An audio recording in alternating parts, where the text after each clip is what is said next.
യുദ്ധമെന്നത് സമാധാനപരമായ ഒന്നിനെയും നിർമ്മിക്കുന്നില്ല എന്ന ഓർമ്മപ്പെടുത്തലാണ് കഴിഞ്ഞ 15 മാസക്കാലം നീണ്ടുനിന്ന ഇസ്രായേൽ പാലസ്തീൻ യുദ്ധം. ഒടുവിൽ വെടിനിർത്തൽ കരാർ പ്രാവർത്തികമാകുമ്പോൾ ചുറ്റുമുള്ളത് വേദനകൾ തിന്ന് ജീവിക്കുന്ന കുറെ മനുഷ്യർ മാത്രമാണ്. ഇക്കഴിഞ്ഞ നാളുകളിൽ ഗാസയിൽ മരിച്ചു വീണത് എണ്ണമില്ലാത്ത കുഞ്ഞുങ്ങളും എണ്ണിയാലൊടുങ്ങാത്ത മനുഷ്യരുമാണ്.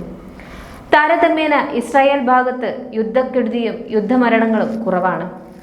പക്ഷേ ഒന്നു മാത്രം ഉറപ്പിച്ചു പറയാം, യുദ്ധം കൊണ്ട് ഇരുകൂട്ടർക്കും നഷ്ടങ്ങൾ മാത്രമാണ് സംഭവിച്ചത്. യുദ്ധത്തെ പിടിച്ചു കെട്ടാനെടുത്തതാവട്ടെ നീണ്ട 15 മാസവും. യുദ്ധത്തിന് അറുതിയായിരിക്കുകയാണ്.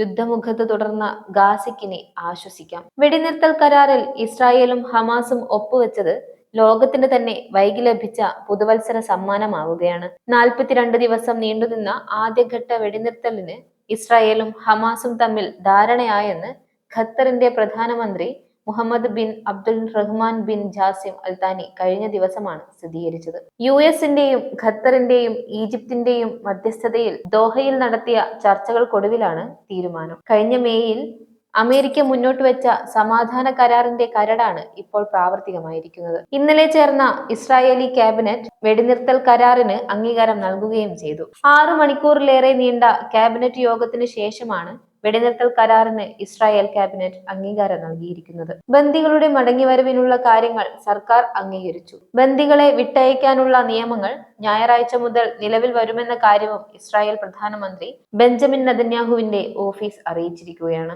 ഇസ്രായേൽ 3 ഘട്ടങ്ങളായിട്ടായിരിക്കും സമാധാന കരാർ നടപ്പിലാക്കുക.